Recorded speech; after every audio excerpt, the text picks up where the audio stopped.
கிறிஸ்துவில் பிரியமானவர்களே, ஆண்டவராகிய இயேசு கிறிஸ்துவின் நாமத்தில் உங்கள் யாவரையும் வாழ்த்தி ஆசீர்வதிக்கிறேன்.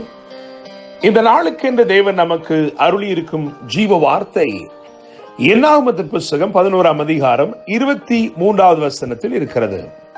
கர்த்தர் மோசேயை நோக்கி, கர்த்தருடைய கை குறுகியிருக்கிறதோ, என் வார்த்தையின்படி நடக்குமோ நடவாதோ என்று நீ இப்பொழுது காண்பாய் என்றார். என கேட்கிற தேவனுடைய பிள்ளைகளே, இந்த வார்த்தையின் அடிப்படையிலே நான் நம்புகிறேன், விசுவாசிக்கிறேன். இன்றைக்கு தேவன் உங்கள் வாழ்க்கையிலே சில புதிய காரியங்களை, சில புதிய ஆசீர்வாதங்களை உங்களுக்காக சிருஷ்டிக்க போகிறார். It is going to be a day of creative miracles. என கேட்கும் தேவ ஜனமே, ஆண்டவர் ஒரு வாக்கு அருளுகிறார். அந்த வார்த்தையை விசுவாசிக்க கூடாதவனாய், அதை நம்புவதற்கு திராணியும் ஏதுவும் இல்லாதவனாய் ஒரு கேள்வி எழுப்புகிறான். ஆண்டவரே, இது நடக்குமா, இது முடியுமா என்று கேட்கும் பொழுது ஆண்டவர் அவனை பார்த்து கேட்கிறார், என் கை குறுகி இருக்கிறதோ, நான் சிருஷ்டிக்க கூடாதபடிக்கு என் கரத்தை நான் முடக்கி வைத்திருக்கிறேனோ, நான் புதியவைகளை செய்யக்கூடாத தேவனோ என்று சொல்லி ஆண்டவர் அவனை பார்த்து கேட்கிறார். வனாந்தரத்திலே வழிநடத்தின அந்த கரத்தின் கிரியைகளை அவன் இன்னும் அதிகமாய் கண்டுகொள்ளும்படிக்கு, இன்னும் அந்த கரத்தின் வல்லமையை பற்றிய ஒரு பெரிய மேன்மையும் வெளிப்பாடும் அவனுக்கு கிடைக்கும்படிக்கு ஆண்டவர் ஒரு அற்புதத்தை செய்தார். என கேட்கிற தேவனுடைய பிள்ளைகளே, இஸ்ரவேலர் எகிப்தின் அடிமைத்தனத்திலிருந்து புறப்படுகிற அந்த சம்பவம் முதற்கொண்டு வாசித்து பார்க்கும் பொழுது கர்த்தருடைய கரத்தை நாம் அழகாய் கண்டுகொள்ள முடியும். அந்த விடுதலையிலே அவருடைய கரம் இருந்தது. ஓங்கிய புயமும் பலத்த கரமும் அவர்களை விடுவித்தது என்று வேதம் சொல்கிறது. மாத்திரமல்ல, செங்கடலிலே செயல்பட்ட கரம் அந்த கரம். பாதையே இல்லை என்று சொன்னபோது பாதை காட்டும்படிக்கு அந்த திரண்ட சமுத்திரத்திலே வழி உண்டாக்கின கரம் அந்த கரம். மாத்திரமல்ல, வனாந்தரத்திலே அழகாய் அவர்களை நடத்தி கொண்டு வந்த கரமும் அந்த கரம்தான். அந்த கரம் அவனுடைய வாழ்க்கையிலே, மோசேயுடைய வாழ்க்கையிலே, மோசேயுடைய கண்கள் காணத்தக்கதாக ஒரு பெரிய அதிசயத்தை அந்த கரம் சிருஷ்டித்து உருவாக்கி படைத்தது. என கேட்கிற தேவனுடைய பிள்ளைகளே, இதுவரைக்கும் கர்த்தர் உங்களுக்கு அநேக காரியங்களை வெளிப்படுத்தி இருக்கலாம். ஆனால் இந்த நாளிலே நான் நம்புகிறேன், அவருடைய கரத்தின் கிரியைகள் மூலமாய் சில புதிய காரியங்கள் உங்கள் வாழ்க்கையிலே சிருஷ்டிக்கப்பட போகிறது. என கேட்கிற தேவனுடைய ஜனமே, அந்த வாக்குத்தத்த வசனத்தை கவனிக்கும் பொழுது 20வது வசனத்திலே ஆண்டவர் வாக்கு பண்ணுகிறார், ஒரு திரட்சியை வாக்கு பண்ணுகிறார். அவர் இப்படியாக சொல்கிறார், 1 மாதம் வரைக்கும் புசிப்பீர்கள். ஏனென்றால் ஒருவேளை இது கிடைக்குமா, ஒரு நேரத்திற்காக இந்த இறைச்சி கிடைக்குமா என்று காத்திருந்தவர்களுக்கு ஆண்டவர் சொல்கிறார், 1 மாதம் வரைக்கும் புசிப்பீர்கள். அது உங்கள் மூக்காலே புறப்பட்டு உங்களுக்கு தெவிட்டி போகும் மட்டும் புசிப்பீர்கள் என்று எழுதியிருக்கிறது.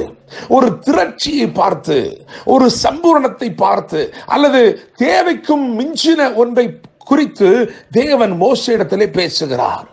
மோசேக்கு நம்ப முடியவில்லை. 21ஆம் வசனத்தை கவனித்து பார்க்கும் பொழுது மோசே சொல்லுகிறான், என்னோடு இருக்கிற காலாட்கள் 6 லட்சம் பேர் 1 மாதம் முழுவதும் புசிக்கும்படி அவர்களுக்கு இறைச்சி கொடுப்பேன் என்று சொன்னீரே, ஆடு மாடுகளை அவர்களுக்காக அடித்தாலும் அவர்களுக்கு போதுமா? சமுத்திரத்து மச்சங்களை எல்லாம் அவர்களுக்காக சேர்த்தாலும் போதுமா? என கேட்கும் தேவனுடைய பிள்ளைகளே, தேவன் ஒரு காரியத்தை கிரியை செய்கிறார் என்றால் அதை மனுஷ கணக்குகளின்படி நாம் அதை வகுத்துவிட முடியாது, அதை புரிந்து கொள்ள முடியாது. நமக்கு இருக்கிற இந்த கொஞ்ச ஞானத்தை கொண்டு அந்த தேவனுடைய மகத்துவமான மகிமை நிறைந்த கிரியைகளை நாம் தியானிக்கவோ ஆராயவோ முடியவே முடியாது. தேவனுடைய பிள்ளைகளே, அவனால் புரிந்து கொள்ள முடியவில்லை. ஆண்டவரே, எங்கிருந்து கொடுப்போம்?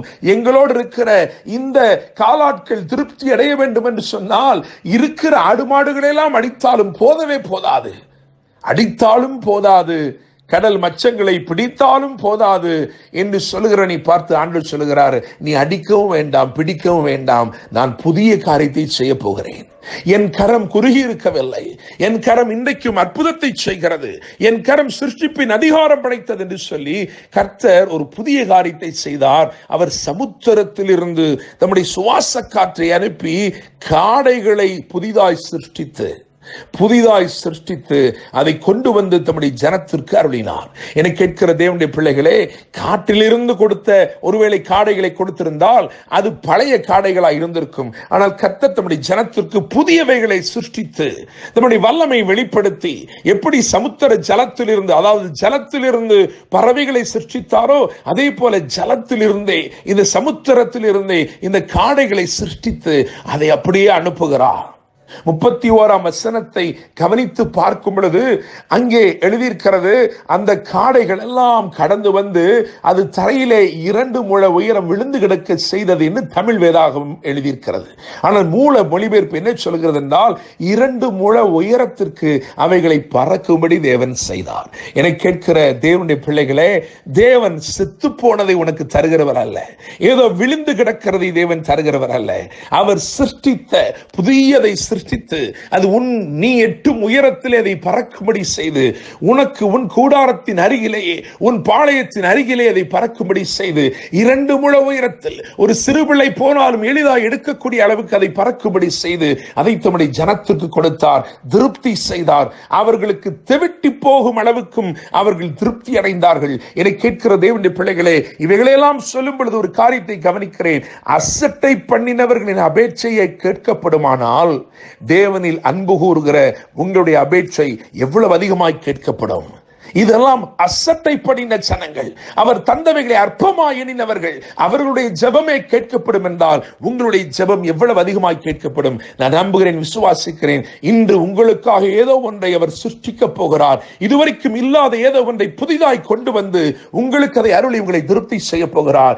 அபேட்சை கேட்கப்படுகிறது, அற்புதம் நடக்கிறது, புதிதானவைகளை கண்டு சந்தோஷம் அடைய போகிறீர்கள்.